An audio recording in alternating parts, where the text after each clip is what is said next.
பம்பை நதிக்கரையே உந்தன் பெருமைக்கு இணையில்லையே.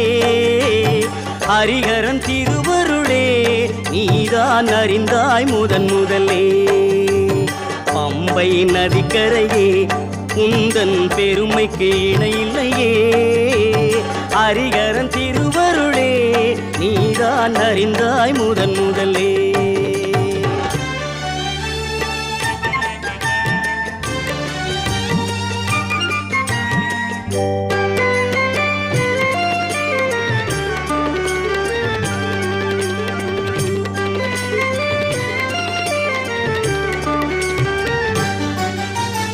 ஆயிரம் கோடி பக்தர்கள் பாடி தொழுவார் ஐயப்பன் திருவடியில். ஆயிரம் கோடி பக்தர்கள் பாடி தொழுவார் ஐயப்பன் திருவடியில். அந்த ஐயப்பன்